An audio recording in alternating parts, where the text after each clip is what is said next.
Assalamualaikum warahmatullahi wabarakatuh. Apa kabar sahabat sekalian? Berjumpa lagi dengan saya Kang Wahyu di channel Fakta Misteri 99. Pada kesempatan kali ini kita akan melanjutkan cerita yang ditulis oleh Zen Novelis, yaitu Penghuni Asrama Part 2. Baiklah sahabat sekalian, sekali lagi bagi Anda yang belum subscribe, saya harap Anda subscribe supaya kami tetap semangat untuk menceritakan banyak kisah seram lainnya.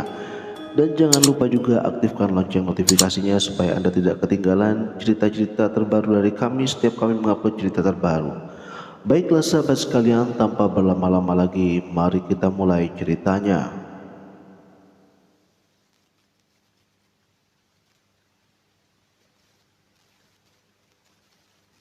Reddy berpura-pura tidur.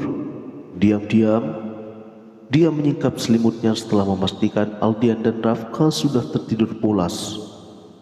Ia kemudian berjalan mengendap-endap menuju peralatan vlog yang sudah dia siapkan di atas meja.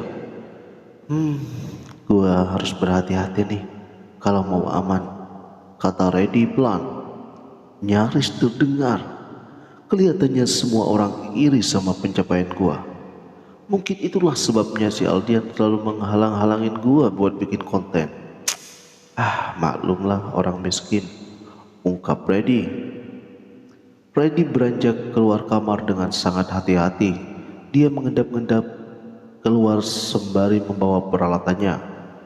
Ada kamera, lensa, tripod, mikrofon, juga perekam suara. Tidak lupa juga dia membawa sinar inframerah. Langkah kaki Reddy bahkan tidak terdengar sama sekali. Berhati-hati menuruni rangkaian anak tangga.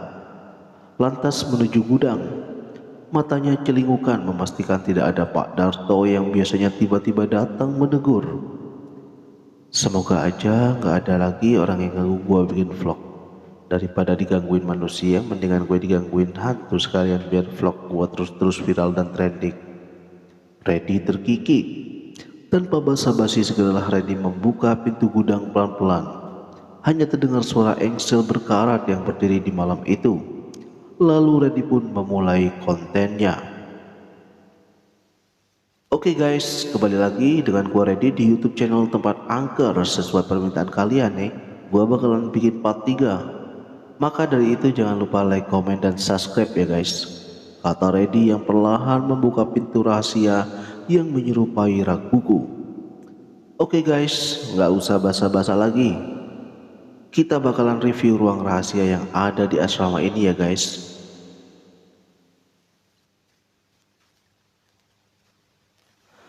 Lihat guys, rak buku yang gue review kemarin ternyata adalah pintu rahasia guys.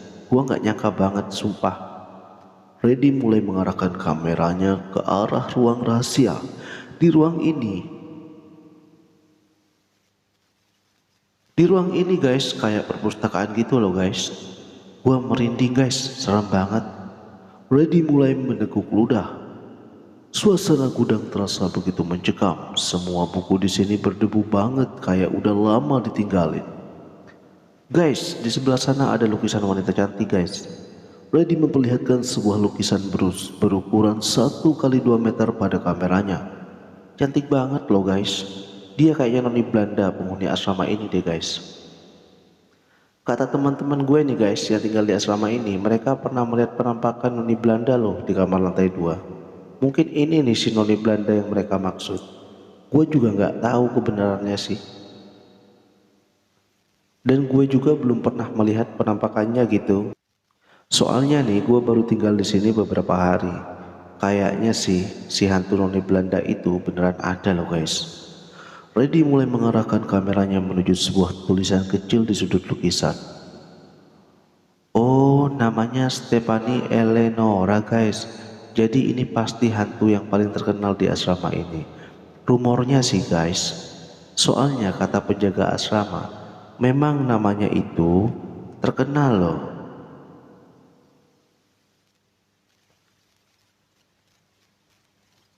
Dan biasa dipanggil Steffi gitu guys. Suara rak buku tiba-tiba berderit membuat Reddy terlonjak dengan mata melebar. Rak buku yang merupakan akses pintu rahasia tiba-tiba menutup sendiri. Reddy spontan merekam ke arah pintu rahasia. Lihat guys, pintu rahasianya menutup sendiri gitu.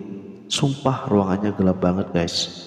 Freddy hanya berbekal cahaya lampu vlog yang ia bawa. Ini bukan settingan ya guys. Pintunya benar-benar menutup sendiri. Freddy memposisikan kameranya di meja kecil dan mulai mencoba membuka pintu rahasia. Aduh guys, nggak bisa ternyata. Kita coba lagi guys. Freddy terus mencoba namun tak bisa. Ya elah, ini pintu pakai acara drama segala. Keluh Freddy, sebisa mungkin mencoba tidak terlihat panik di hadapan kamera. Ya mungkin rak buku ini udah lama nggak dirawat jadinya rusak guys. Freddy terus berusaha membuka rak buku itu. Aduh, kenapa jadi seret gini sih? Batin Freddy emosi. Freddy tercekat, rak buku itu tidak bisa dibuka, membuatnya kembali mencoba dengan tenaga lebih. Sayangnya rak buku itu tetap tidak mau terbuka. Wah, kayaknya nggak bisa dibuka guys. Kalau begitu sekian dulu vlog hari ini. Jangan lupa like, komen, dan subscribe ya. Tolong, ada orang nggak di sana? Teriak Freddy mulai panik. Dia menggedor pintu berulang kali. Tolong bukain gudang penyimpanan dong. Halo. Suara Freddy tidak bisa didengar dari luar. Pendiri asrama itu memang mendesain agar ruang rahasia kedap suara. Rasanya Freddy percuma. Freddy berteriak minta tolong. Tolong, teriak Freddy masih belum jengah mencoba membuka pintu. Please bukain pintu. Bulu kuduk Freddy mulai menegang. Lampu yang ia bawa tiba-tiba padam, tak bisa dinyalakan. Freddy terus mencoba menyalakan kembali tapi tetap tidak bisa. Aduh, kenapa lampu senternya nggak nyala? Padahal baru gua beli nih. Freddy masih berusaha menyalakan lampu senternya. Ruangan yang gelap tentu tak membuat Freddy ketakutan sedikit pun.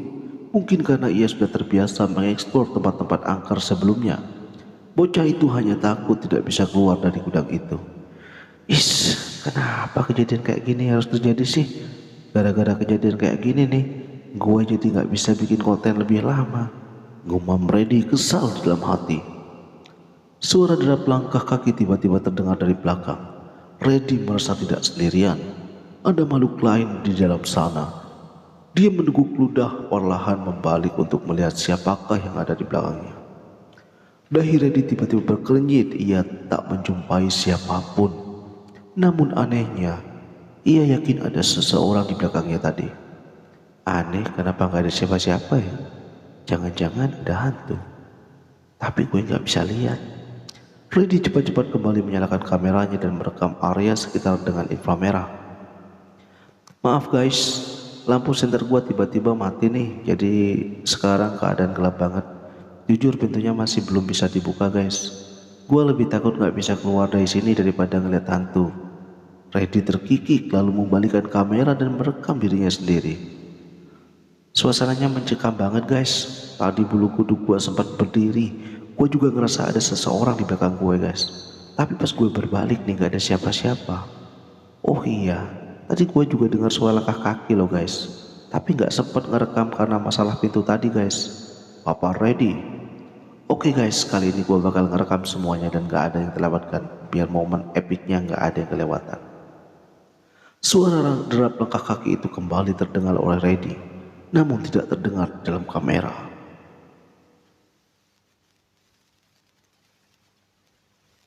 Gimana guys, apa kalian dengar guys? Tadi kayak ada orang yang jalan gitu. Wow, ternyata kabar kalau asrama ini angker benar-benar valid, no debat. Lanjut Freddy sambil meneguk ludah. Entah mengapa ia mulai berkeringat dingin.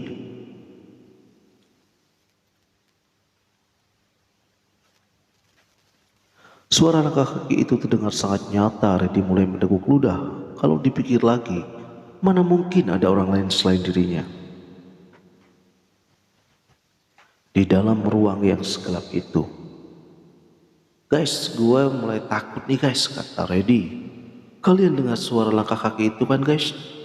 Kayak ada orang di dekat gue, beneran nih guys. Freddy kemudian melangkah ke depan mencoba mencari sumber suara yang ia dengar. Lampu senter yang tadinya mati tiba-tiba bisa menyala walau berkedip-kedip. Freddy langsung menyorot ruangan sekitar. Keringat dingin mulai membasahi dahinya. Halo, apa ada seseorang di sini? Tanya Reddy yang terus berusaha merekam. Hawa dingin seperti nafas seorang bisa dirasakan. Mata Reddy menjadi waspada, tapi ia berusaha untuk tidak takut. Baginya hantu hanyalah sekedar makhluk fiksi yang dilarang manusia. Kalaupun ada, hantu tidak akan pernah bisa menyentuh manusia karena perbedaan alam. Napas seseorang kembali bisa dirasakan dari belakang tengkuknya. Ia berbalik, namun lagi-lagi tidak menjumpai siapapun. Aduh, gua mikir apa sih? Mana mungkin ada hantu di sini? Batin Reddy mencoba menampik rasa takut yang sudah memenuhi pikirannya. Tapi gua harus keluar dari ruangan ini. Firasat gue gak enak. Tolong, bukain pintu dong. Tolong. Reddy menggedor pintu berulang kali. Siapapun di luar sana, tolong bukain pintu dong. Teriak Reddy. Cukup lama Reddy menggedor pintu, namun tak ada satu orang pun yang datang menolongnya. Sebenarnya bisa saja ia menelpon Aldian, tapi mengingat perseteruan sebelumnya tentu ia merasa gengsi. Aduh, gua minta tolong siapa nih? Kalau gua minta tolong Aldian, gua pasti malu banget. Tadi gua sempat hina dia, gak mungkin mau nolongin gua. Kalau gua telepon Pak Darto, bisa-bisa gua dimarahin habis-habisan. Pikir Reddy kebingungan. Tapi kalau gua gak minta tolong, bisa-bisa gua terjebak di ruangan ini, guys. Apalagi cuma Aldian dan Pak Darto yang tahu ruang rahasia ini. Ah, bodo amat, gua telepon Aldian aja lah.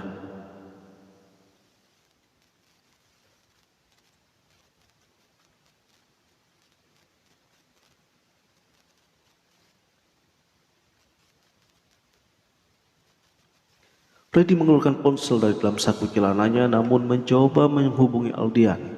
Sayangnya, sinyal di ruangan itu sangat minim. Sempat beberapa detik tersambung, tapi Aldian tidak mengangkat panggilan karena sudah tertidur pulas. Aduh, kenapa gak ada sinyal sih? Reddy mengalahkan ponselnya ke arah langit-langit ruangan, berharap ada sinyal yang berhasil tertangkap. Derap langkah seseorang terdengar kembali tepat di belakang Reddy. Kini Reddy tahu bahwa dia tidak sendirian. Kepercayaannya selama ini salah besar. Ternyata hantu itu ada. Perlahan ia berbalik. Ah! Teriak Reddy. Sesosok pria transparan tanpa mata mencekik leher Reddy, membuat Reddy kesulitan bernapas. Pria itu mengangkat Reddy tinggi-tinggi hingga kaki Reddy mengayun-ngayun ingin menyentuh lantai. Ini wilayah kami, kata pria itu. Reddy bergidik, dia ingin menjadi ketakutan melihat betapa menyeramkannya sosok itu. Pria itu tidak memiliki mata, sejumlah darah segar terus keluar dari dalam kelopaknya. Jelas dia bukan manusia.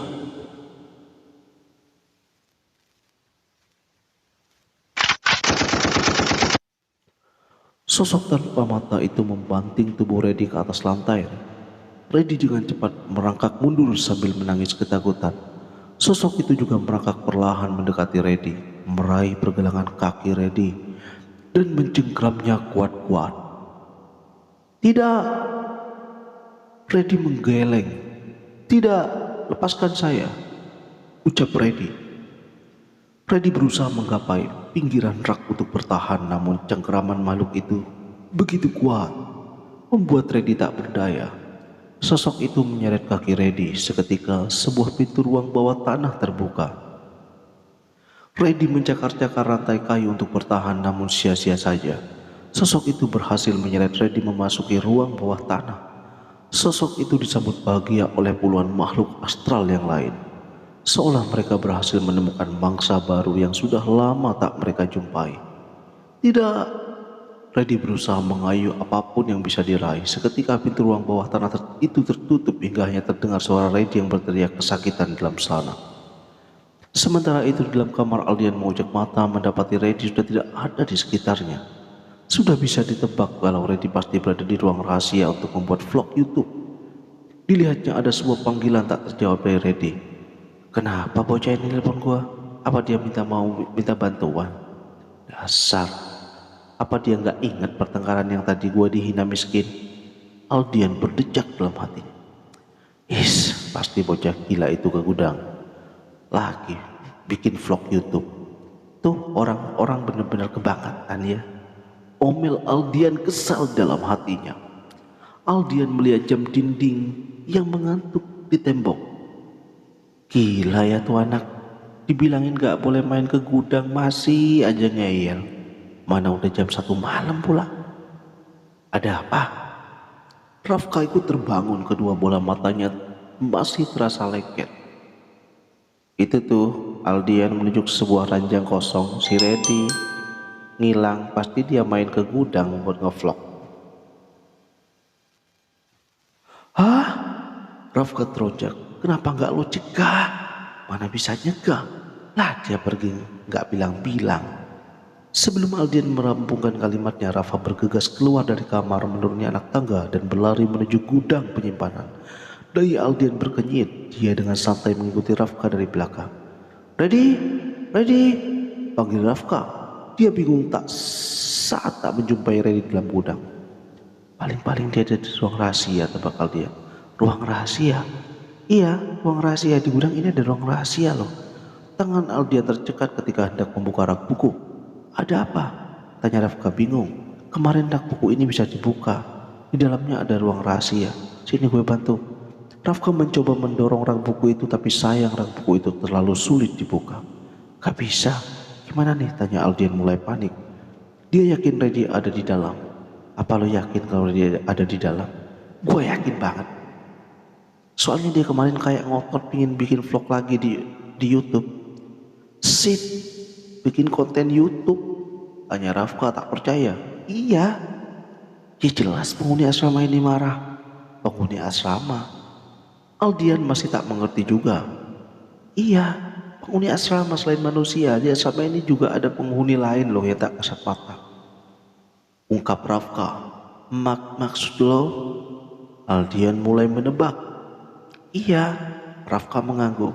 Maksud gue hantu, bukannya hanya noni Belanda aja yang tinggal di asrama ini, tapi masih banyak hantu yang lainnya. Lalu sekarang kita harus gimana nih?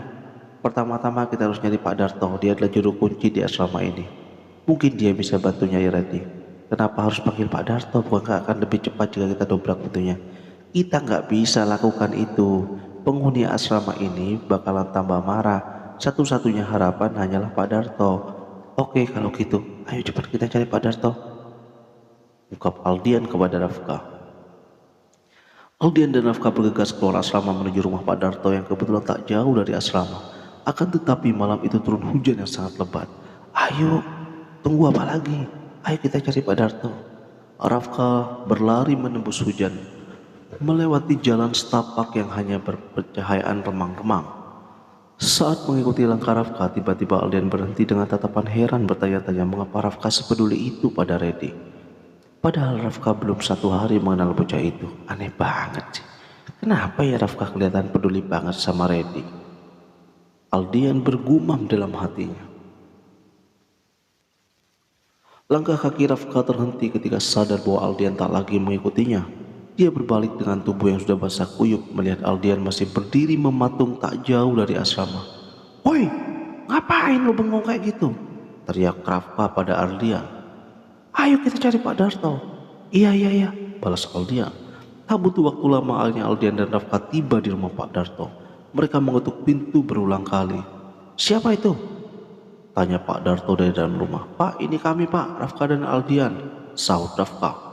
Pak Darto pun membuka pintu. Ada apa kalian kesini? Apa kalian tidak punya sopan santun? Ini jam berapa? Omelnya. Pak, Reddy hilang Pak. Tolong Pak, bantu kami mencarinya. Kata Rafka tanpa basa-basi. Reddy anak yang suka merekam itu. Iya Pak, sekarang kita nggak tahu keberadaannya di mana. Pasti bocah itu seenaknya merekam lagi. Penghuni asrama sudah jelas marah besar, gumam Pak Darto. Sekarang kita harus bagaimana Pak? Kata Aldian. Kemungkinan Reddy sekarang ada di gudang penyimpanan. Apa? Pak Darto terlonjak kaget. Seingatnya sudah mengunci rapat-rapat pintu gudang asrama. Iya Pak, kemarin Reddy sempat bikin konten di gudang itu, ungkap Aldian. Tapi bagaimana dia bisa membuka pintunya? Kuncinya kan ada di saya, kata Pak Darto. Saya kurang tahu sih Pak, tapi terakhir kali saya melihat Reddy punya kunci dengan bentuk yang mirip seperti kunci punya Bapak. Jelas Aldian lagi. Pak Darto segera mengecek segerecek kunci yang ia miliki dan benar saja, kunci gudang menghilang. Kunci saya hilang loh. Pasti bocah itu yang telah mencurinya saat saya lengah, tebak Pak Darto. Pak Darto mengingat kembali momen beberapa hari yang lalu ketika ia tertidur pulas di pos jaga setelah Redi memberinya secangkir kopi. Entah mengapa waktu itu matanya mendadak lengket tak bisa terbuka. Jangan-jangan bocah itu memasukkan sesuatu ke kopi yang ia bikinin. Tebak Pak Darto penuh curiga. Pak, sekarang kita harus cari bagaimana Pak. Kita harus cepat-cepat menolong Redi, kata Rafka memohon lagi. Sudah terlambat, penghuni asrama Pati sekarang sudah sangat murka. Mereka tidak akan membiarkan Redi pergi begitu saja, jelas Pak Darto. Maksud Bapak? Tanya Aldia. Sebenarnya mereka tidak pernah mengganggu penghuni asrama. Asalkan tempat-tempat mereka tidak diusik, kabar Pak Darto. Pak, saya mohon, sudah nggak ada waktu lagi Pak, pinta Rafka. Ayo kita cari Redi. Saya nggak mau urus saja urusan kalian sendiri. Sudah berapa kali saya bilang, tapi bocah itu tidak mau mendengarkan saya. Pak, saya mohon Pak, tolong Redi Pak. Jangan sampai kejadian beberapa tahun lalu terulang kembali, bujuk Rafka. Hah? Kejadian beberapa tahun lalu, ungkap Aldian dalam hati. Sebenarnya ini ada apa sih? Dan Aldian tidak mengerti juga apa yang dikatakan Rafka. Setelah Aldian dan Rafka membujuk Pak Darto cukup lama, akhirnya Pak Darto bersedia membantu mereka mencari keberadaan Redi. Baiklah, saya akan membantu kalian, tapi saya nggak janji bocah itu akan kembali, ucap Pak Darto lagi. Kini mereka bertiga sudah berada di depan rak buku pintu rahasia. Pak Darto mulai meraba-raba rak buku itu seraya berkomat kamit entah membaca apa. Tak lama pintu rahasia itu terbuka dengan sedikit dorongan. Wah, gua gak nyangka kalau di asrama ini ada pintu rahasia seperti ini, kata Rafka lagi. Seketika ia teringat seseorang di masa lalu, seseorang yang sangat ia sayangi. Pak Darto mulai melangkah masuk diikuti oleh Aldian dan Rafka. Ruangan itu terlihat sangat gelap. Pak Darto mulai menyalakan lampu senter. Kalian sebaiknya keluar dari sini. Pak Darto berbalik mendorong Aldian dan Rafka untuk keluar dari ruangan. Biar saya mencari Redi sendiri. Aldian dan Rafka mengangguk patuh. Pak Darto menutup rak buku berjalan di kegelapan ruangan dengan hanya berbekal lampu senter. Tak lama setelah melihat-lihat dia menemukan sebuah lantai dengan pola aneh. Dia mulai meraba-raba lantai itu. Tak lama lantai itu terbuka. Pak Darto mengarahkan lampu senternya ke tangga yang menuju ruang bawah tanah. Kosong, hanya suara lirih tangis seseorang di bawah sana. Pak Darto memberanikan diri, dia mulai melangkah menuruni anak tangga. Lampu senternya tersorot menerangi jalan Pak Darto. Banyak deretan ruangan dengan jeruji besi berkarat di sepanjang lorong.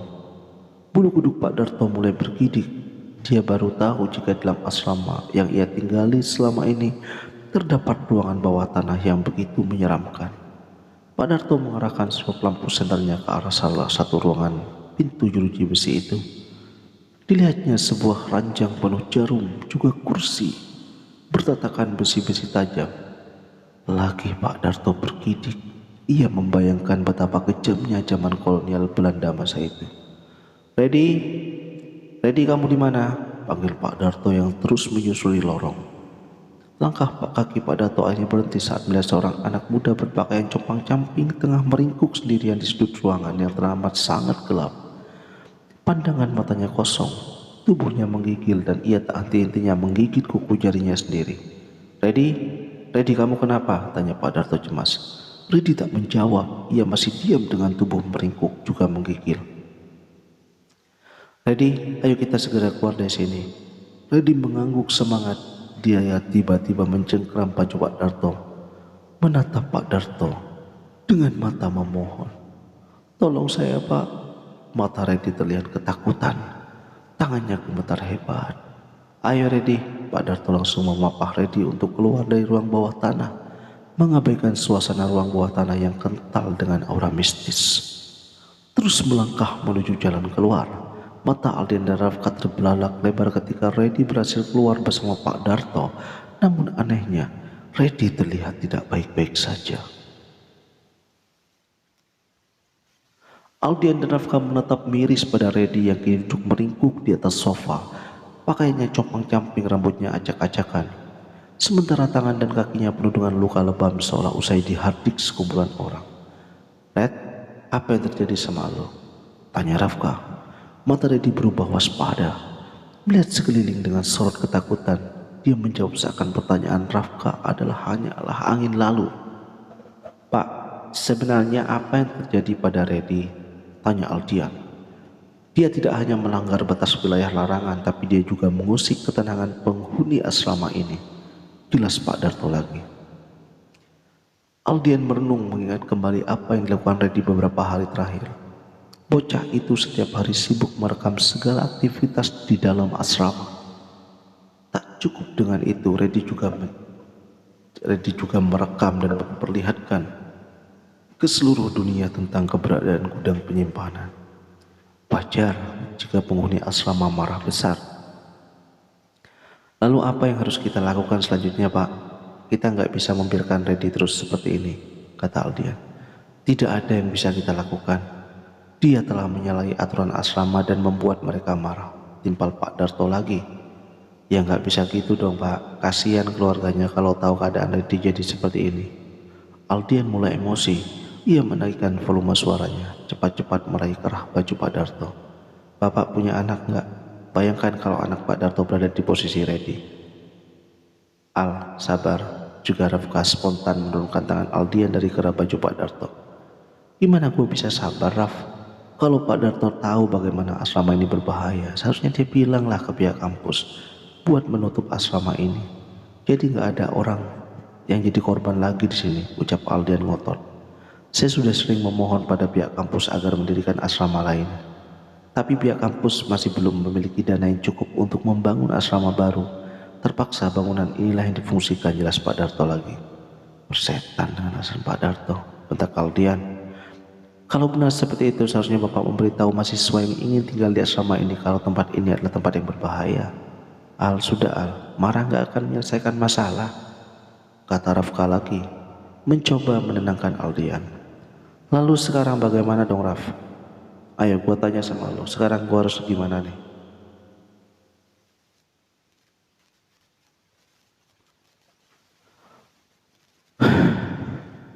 Aldian menunjuk Reddy yang tak henti-hentinya menggigit kuku jarinya sendiri.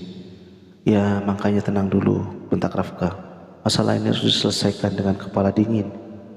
Aldian terdiam menahan emosi. Dia menarik nafas dalam-dalam lalu menghembuskannya, memejamkan mata untuk mengendalikan emosinya. "Sekarang mendingan kita bawa Reddy di kamar dulu," kata Rafka.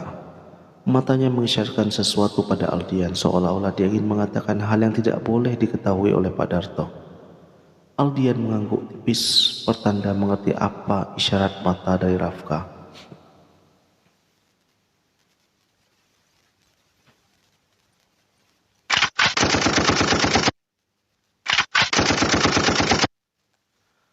Aldian membanting pintu setelah memasuki kamar, sementara Rafka menenangkan Aldian. Dia mulai bercerita tentang saudaranya yang hilang berapa tahun lalu. "Al, lo tau gak, 3 tahun yang lalu gue punya saudara bernama Tony. Dia adalah salah satu mahasiswa di sini." Rafka berjalan pelan menuju jendela kamar, menyingkap sebagian korden, lalu menatap ke arah hutan terlarang dan jauh di sana. Cukup lama Rafka terdiam, enggan untuk melanjutkan ceritanya. Rasa perih yang ia rasakan 3 tahun lalu seolah-olah terbuka kembali. "Terus gimana?" tanya Aldian penasaran. "Dia menghilang entah di mana. Konon katanya Tony melakukan pelanggaran fatal di asrama ini. Jiwanya hilang, jasadnya pun tidak ditemukan hingga saat ini. Keluarga gua sudah mencarinya kemana-mana, bahkan nyokap bokap gua mengeluarkan banyak uang untuk mencari keberadaan Tony. Tapi semua itu sia-sia saja. Tony tidak bisa kami temukan." "Pelanggaran apa?" tanya Aldian semakin penasaran. Dia telah memasuki 3 tempat terlarang di asrama ini. Penghuni-penghuni di sini tentu saja marah. Mereka yang tak kasat mata telah mengambil jiwa Tony, lalu menyembunyikan keberadaan Tony. Aldian meneguk ludah. Semakin ia mendengarkan cerita Rafka, semakin ia percaya bahwa 3 tempat terlarang itu benar-benar tidak boleh dimasuki. "Kalau lo tahu asrama ini berbahaya, ngapain lo masih tinggal di sini?" tanya Aldian kepada Rafka. "Gue memiliki keyakinan kalau Tony masih hidup. Kalaupun Tony sudah tiada, setidaknya gue menemukan sisa tulang belulangnya untuk dimakamkan secara benar." Terus apa orang tua lo gak ngelarang gua berada di asrama ini tanpa sepengetahuan orang tua gua? Rafka berjalan lalu duduk di kursi yang menghadap ke arah Aldian. Gua sudah bertekad untuk menemukan Tony, saudara gua. Gue yakin dia ada di suatu tempat di asrama ini.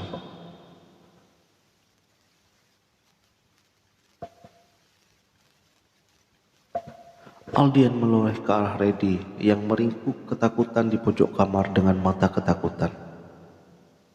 Lantas Aldian bergidik. Dia mendadak memiliki firasat buruk. Kita sudah memasuki gudang penyimpanan.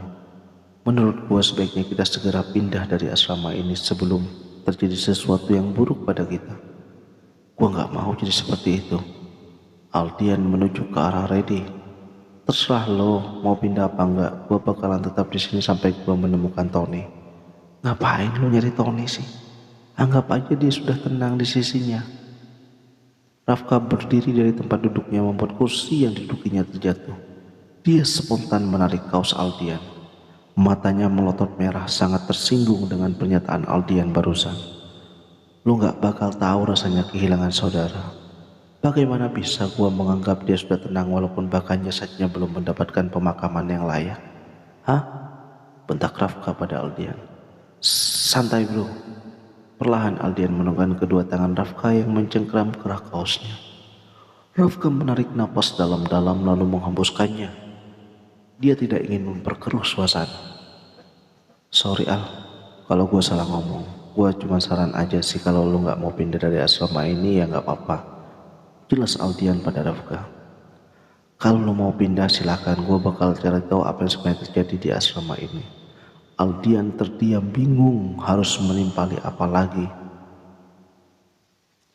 Suasana menghening sejenak. Dalam ruangan itu hanya ada suara gigi Reddy yang menggigil, sesekali menggigit kukunya. Sebenarnya gua penasaran dengan ruangan rahasia itu.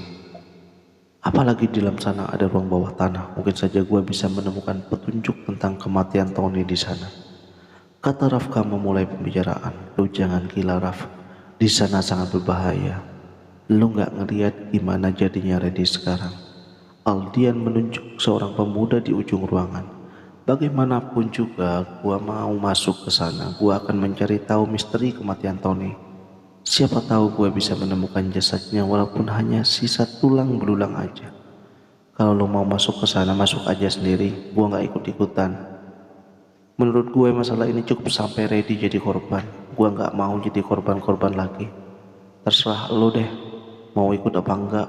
Gue mau nyari Tony, ungkap Rafka berdiri mengambil jaket lalu bergegas pergi. Rafka, lo gila? Aldian mengejar Rafka dan menghentikannya. Iya gue gila, semenjak kematian Tony sampai sekarang gue gak bisa tidur nyenyak loh.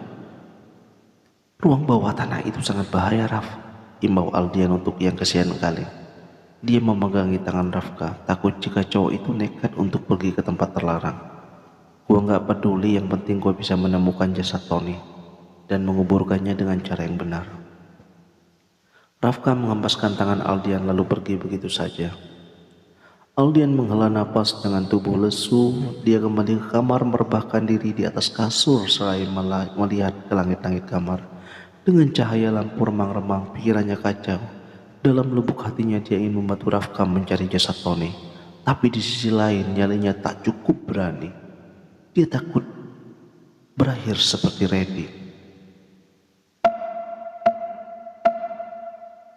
Suara ketukan pintu membuyarkan lamunan Aldian.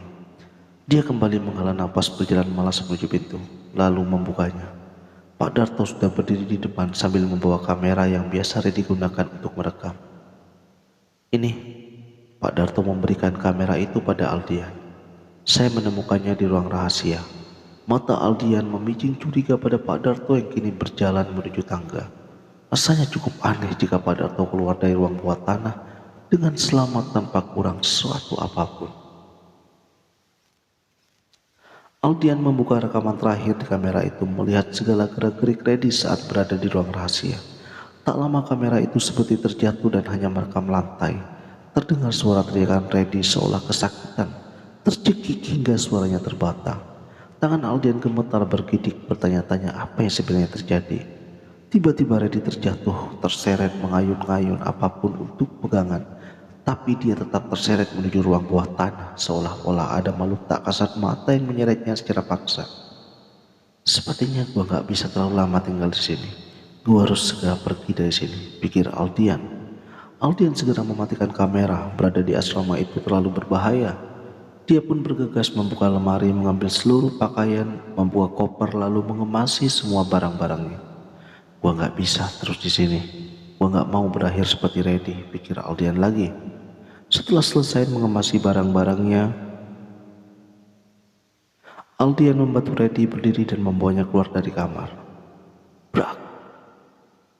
Terdengar suara hantaman dari arah gudang penyimpanan membuat langkah kaki Aldian tercekat di pertengahan anak tangga menuju lantai 1. Itu pati Rafka. Aldian segera berlari menuju gudang penyimpanan. Mata Aldian melebar mendapati Rafka membawa kapak besar dan merusak rak buku yang merupakan satu-satunya jalan menuju ruang rahasia. Rafka, hentikan! Kalau lu merusak rak buku itu, penghuni asrama ini bisa marah besar. Rafka menulikan pendengarannya. Dia terus menghancurkan rak buku yang ada di depannya, hingga membuat sejumlah buku-buku terjatuh berserakan di atas lantai. Setelah berhasil merusak rak buku itu, Rafka mendengarnya hingga terjatuh, memberikan akses lebar baginya untuk memasuki ruang rahasia. Rafka, jangan masuk, Rafka, teriak Aldian lagi. Rafka sudah gelap mata. Dia tidak peduli dengan imbauan Aldian. Obsesinya mencari Tony sudah membuatnya linglung. Yang paling penting baginya adalah mencari Tony, saudaranya yang hilang. Itu saja. Dia hanya ingin memberikan pemakaman yang layak untuk saudaranya. Kapak yang Rafka pegang ia seret menelusuri sepanjang jalan menuju ruang bawah tanah. Dia menghempaskan kapak itu lagi dan merusak pintu ruang bawah tanah, mengambil ponsel dari saku celana lalu menyalakan senter. Rafka, jangan masuk, bahaya, imbau Aldian enggan untuk memasuki ruang rahasia itu. Rafka mulai mengarahkan senternya ke arah ruang bawah tanah. Satu persatu anak tangga ia lewati, menerobos ruang gelap di malam yang panjang. Gua harus gimana? Gua harus bisa masuk. Tapi kalau aku masuk bisa berakhir seperti Reddy loh. Gua masih waras untuk bertindak gegabah. Tapi kalau gua nggak masuk, Rafka bisa dalam bahaya, pikir Aldian. Teriak Reddy. Reddy, lu kenapa? Tanya Aldian. Reddy berlari keluar rumah menerobos gerimis di tengah asrama. Aldian bertambah bingung. Dan harus bagaimana? Menyusul Rafka ke ruang bawah tanah ataukah menyusul Reddy yang berlarian di tengah gerimis malam? Aldian mengecak rambut. Dia memutuskan untuk berlari menghentikan Reddy. Rafka menyorot lorong bawah tanah. Sesekali dia menyorot jeruji besi di dalamnya. Terdapat beberapa alat penyiksaan di dalam sana. Terasa begitu lembab. Gelap juga mencekam. Jujur, rasa takut mulai membuat bulu kuduk Rafka berdiri. Sarang laba-laba debu, suara gemercik air menambah kesan menyeramkan. Rafka menelan ludah, terus menyoroti setiap detil ruang bawah tanah. Hingga akhirnya kaki Rafka terhenti ketika menjumpai lorong gelap itu bercabang. Gue harus kemana nih? Ke kanan atau ke kiri? Rafka menyorot lorong ke kanan atau ke kiri. Keduanya gelap seolah-olah tak berujung. Ya udahlah, gua ambil lorong kanan aja. Rafka mulai melangkah. Dia menjumpai beberapa barang-barang tak terpakai. Kursi ukir, meja, juga buku-buku lama berbahasa Belanda. Suara derap langkah Rafka berpadu dengan suara gemercik air yang membuat Rafka semakin merinding. Terlebih saat baterai ponselnya melemah, sorot senter mendadak mati. Sekedepat bayangan melesat cepat dari belakang punggung Rafka, membuat Rafka spontan menoleh. Rafka merasa ada puluhan pasang mata yang mengintainya di balik kegelapan. Selamat datang di dunia kami. Suara liris seorang perempuan terdengar berbisik tepat di telinga Rafka. Rafka berteriak, berlari sekuat tenaga menuju pintu keluar, namun naas kakinya tersandung barang-barang lama yang berserakan di atas lantai. Rafka segera berdiri kembali, berlari, lalu berusaha membuka pintu keluar. Tolong, tolong. Pintu itu tertutup rapat. Berulang kali Rafka mencoba mendobraknya. Tetap saja pintu itu tak bisa terbuka. Tolong, Aldian, tolong buka pintunya. Rafka tak berhenti menggedor pintu ruang bawah tanah yang ada di atas kepalanya. Dengan sedikit bantuan cahaya layar ponsel yang menyala remang-remang, Rafka mengambil sebuah buku dan balok kayu, memukulkannya ke arah pintu. Sialnya, balok kayu itu malah patah karena lapuk. Gimana nih? Rafka mulai kebingungan. Sesekali dia menengok ke belakang, takut barangkali suara wanita yang entah siapa mengikutinya. Tolong, tolong. Rafka masih belum jenuh berteriak. Tidak ada siapapun yang mendengarnya karena ruang bawah tanah itu memang didesain kedap suara oleh si pemilik rumah. Tolong, siapapun tolong aku. Rafka terus menggedor-gedor pintu, tangan dan kakinya gemetar hebat. Dahinya dibasahi keringat sementara giginya menggigil ketakutan. Aldian berlari mengejar Reddy yang sepertinya kebingungan tak tahu arah. Reddy terus berteriak-teriak berlarian lalu berputar-putar di tengah gerimis. Oi, ayo balik. Aldian meraih kembali kerah belakang bagian baju Reddy. Reddy meronta-ronta dengan mata mendelik tajam. Dia mendorong tubuh Aldian hingga Aldian tersungkur di atas tanah. Oi! Aldian meraih pergelangan kaki Reddy menghentikannya agar tidak keluar dari halaman asrama. Jangan pergi Red, ayo balik. Reddy menghempaskan tangan Aldian. Kali ini dia menari menikmati bulir-bulir air hujan yang turun semakin deras. Oi, ayo kita balik. Aldian menyeret lengan Reddy, membawanya kembali ke asrama. Tak peduli jika Reddy terus melawan, Aldian mendesis kesal bingung harus berbuat apa. Di satu sisi dia harus menemui Rafka di ruang bawah tanah, namun di sisi lain dia harus menahan Reddy agar tidak keluar dari asrama. Mata Aldian berpendar ke seluruh ruangan. Pandangan matanya terhenti pada seikat tali yang berada tak jauh dari kaki meja. Aldian segera mengambil tali itu dan mengikat Reddy di tiang, lalu berlari menuju ruang bawah tanah. Brak! Pintu ruang bawah tanah seakan ada yang mencoba mendobrak dari dalam. Aldian meraih gembok yang mengunci pintu itu. Aneh, kenapa pintu ruang bawah tanah bisa digembok? Rafka, tunggu sebentar ya, teriak Aldian. Aldian berdiri mengedarkan pandangan ke sekeliling hingga matanya tertuju pada kapak bekas Rafka mendobrak rak buku itu. Aldian tak berpikir panjang, dia langsung mengambil kapak itu dan menghempasnya ke arah gembok yang mengunci Rafka. Dengan beberapa kali tempaan, gembok itu hancur seketika. Rafka langsung keluar dengan ngos-ngosan. Dia masih tak percaya dengan apa yang dia lihat dalam ruang bawah tanah. Walau gelap, dia bisa merasa ada puluhan pasang mata yang mengintainya. Raf, lo gak apa-apa? Tanya Aldian cemas. Aldian, sepertinya kita harus pergi dari asrama ini. Dengan suara goyah. Bukannya lo mau mencari jasad Tony? Enggak, Rafka menggeleng. Lo benar, asrama ini terlalu berbahaya untuk kita. Maksud lo gimana, Raf? Penghuni asrama ini marah dengan kedatangan kita. Iya, penghuni asrama. Selama ini, selain kita ada mereka yang tak kasat mata, jelas Rafka. Lalu kita harus gimana? Hujan di luar deras banget, lampu jalanan banyak yang mati. Terlalu bahaya untuk keluar malam ini. Walaupun bahaya, kita harus tetap coba karena lebih berbahaya jika tetap tinggal di asrama ini. Ayo. Ya udah, ayo. Aldian mengangguk setuju. Setelah Aldian dan Rafka keluar dari ruang rahasia, mereka kembali bingung melihat Reddy yang terikat di tiang sambil berteriak-teriak histeris. Mereka mempunyai rasa kemanusiaan. Tidak mungkin bagi mereka meninggalkan Reddy sendirian di asrama berhantu yang begitu berbahaya. Reddy gimana nih? Kita gak bisa tinggalin Reddy sendirian di asrama ini. Bisa-bisa Rafka menggeleng kuat. Bisa-bisa apa, Raf? Tanya Aldian. Bisa-bisa Reddy berakhir seperti Tony, saudara gua, jawab Rafka. Ya udah gini aja, kita boncengan 3 aja, biar Reddy jadi tengah. Jika dia dibiarin sendirian di belakang, bisa-bisa dia jatuh. Bener banget, ayo cepetan kita bawa dia ke garasi. Aldian melepaskan ikatan Reddy dibantu oleh Rafka. Mereka berdua bergegas membawa Reddy menuju garasi. Duh, kunci motor gua ketinggalan di kamar, umpat Rafka. Cepat ambil, saran Aldian. Rafka mengangguk lalu berlari menuju kamar. Namun langkah kakinya terhenti saat menyadari pintu kamar paling ujung terbuka perlahan. Napas Rafka menjadi berat sesekali dia meneguk ludah memberanikan diri untuk menoleh. Di ujung sana dia melihat Tony, saudara yang sudah lama hilang. Tony terlihat pucat dengan balutan kemeja biru kotak-kotak yang terakhir kali dia pakai. Mata Rafka terbelalak lebar, sulit dipercaya jika Tony masih hidup. Dilihatnya Tony menutup pintu kamar hingga membuat Rafka mengejar. "Tony! Tony!" teriak Rafka. Mengurungkan niatnya untuk mencari kunci motor, dia malah berlari menuju kamar Stephanie Eleonora, noni Belanda yang kerap dipanggil Steffi. "Tony, buka pintunya, Ton." Rafka menarik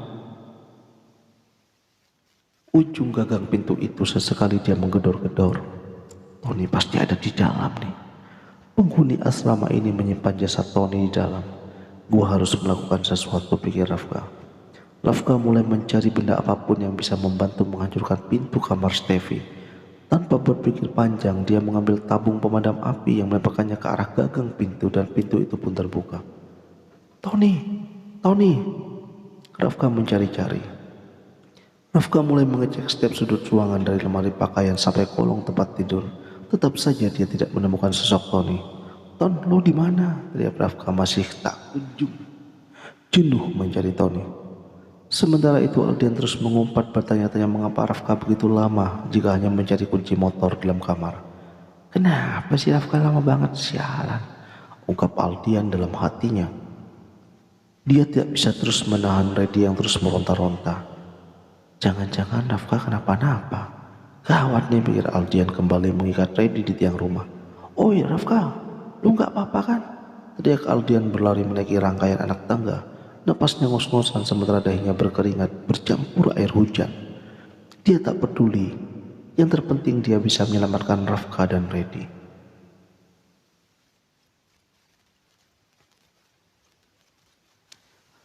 Rafka mendekat pada sebuah cermin besar yang berada di sudut kamar itu. Sekelebat dia melihat sosok Tony di dalam sana.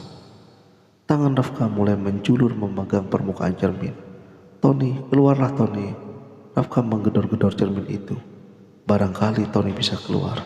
"Tony!" Percuma, Tony tidak bisa mendengar teriakannya. "Tony!" teriak Rafka. Tanpa disengaja dia masuk ke dunia lain. Dunia yang entah kapan, namun dengan tempat yang tak terasa asing. "Tony!" Rafka mengejar Tony yang berjalan menuju teras asrama. Dia mencoba memegang Tony, tapi tak bisa. Tony seolah tak melihat. Asrama mendadak terlihat sangat ramai. Sejumlah mahasiswa lalu lalang keluar masuk asrama. Apa yang bersenda gurau selesai bermain gitar, ada yang tampak serius bermain catur, ada pula yang sibuk mengerjakan tugas kuliah. Tony menghampiri dua orang temannya yang terlihat asyik bermain catur. Theo dan Lukas namanya. Dia ikut duduk di atas rembutan kering sambil mengamati sebentar posisi pion-pion temannya. Kemudian dia berdecak. Ngomong-ngomong, gue dengar Reno bakalan keluar dari asrama ini," kata Tony. Dia mengambil sebatang rokok lalu menyalakannya. "Ya mungkin dia ketemu Mbak Steffi kali," timpal Tio diikuti gelak tawa Lukas. "Kalian percaya nggak sih kalau asrama ini tuh berhantu?" imbuh Tony yang mulai menyesap putung rokok. "Gue percaya aja kalau asrama ini berhantu, tapi masalahnya gue nggak tahu hantu," kata Lukas. Lalu terkikik, dia mulai menjelaskan pionnya. Tak sesekali pun dia serius menimpali siapapun yang membahas hal-hal gaib dengannya. Zaman sekarang percaya namanya hantu, cemen lo Ton, ejek Tio. Zaman sekarang mah hantu gak ada harga dirinya. Lihat aja YouTube tuh, prank hantu malah digebukin, rumah tua malah direkam jam 12 malam. Gak ada apa-apa tuh, Lukas beropini. "Itu tuh ada lagi acara lambaikan tangan ke kamera. Apa tuh judulnya?" "Udahlah, biarin aja. Mereka pergi dari asrama ini," kata Mbak Steffi. "Kan kalau asrama ini sepi kita jadi enak," kata Lukas. "Enak apanya?" Dahi Tony berkernyit. "Ya, kita bisa bawa pacar ke asrama tanpa ketahuan," timpal Lukas ketus. "Lu kan tahu sendiri kalau Darto pulang ke rumahnya jam 9 malam. Setelah itu kita bisa bawa pacar kita. Lalu Tio tertawa. Oh, benar juga ya. Tony mengangguk setuju. Tumben lo cerdas.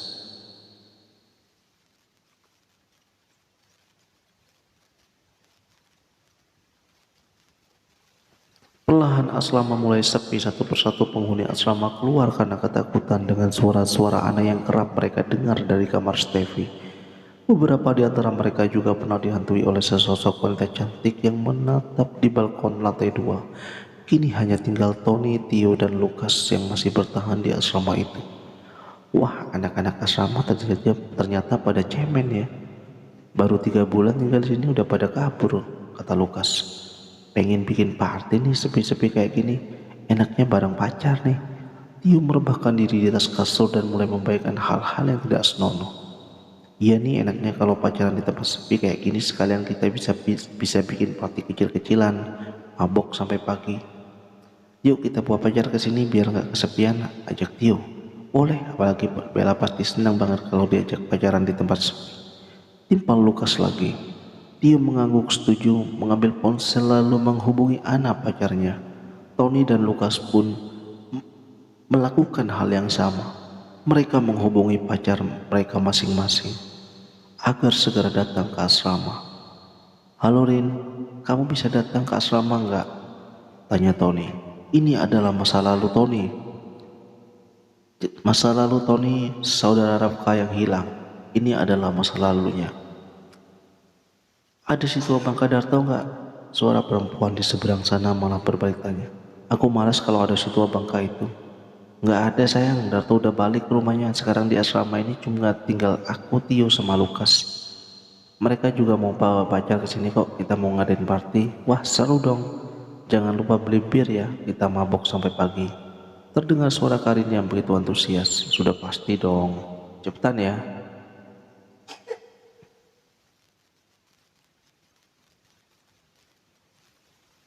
Tony pun mengakhiri panggilannya. Bergegas membeli beberapa botol bir dan camilan dan beberapa kotak rokok. Walau harus menempuh jarak yang cukup jauh. Ton, jangan bilang-bilang kalau kamu mau mabuk di asrama berhantu itu. Jangan lakukan itu, Ton. Penghuni asrama bisa marah sama lu, Ton. Rafka meneriaki Tony. Tapi Tony tak bisa mendengarnya apalagi melihat keberadaannya. Tony, jangankan mabuk, masuk ke area terlarang aja berbahaya apalagi melakukan hal-hal kayak gini. Tony, sadar, Ton.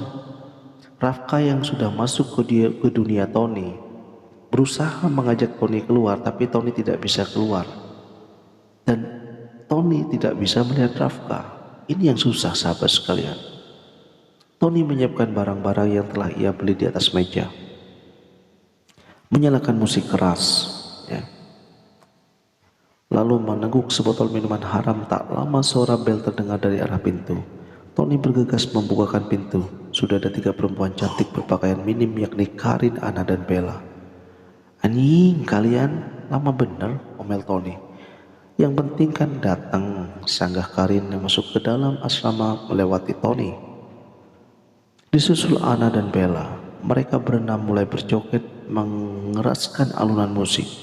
Juga sesekali mendukung minuman haram sambil bercumbu.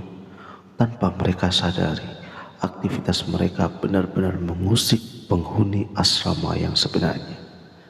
Baiklah sahabat sekalian, mungkin sampai di sini dulu cerita penghuni asrama part kedua. Kita akan lanjutkan cerita ini pada episode berikutnya. Saya Kang Wahyu pamit undur diri dari ruang dengar Anda. Terima kasih banyak sudah bagi kalian yang udah subscribe.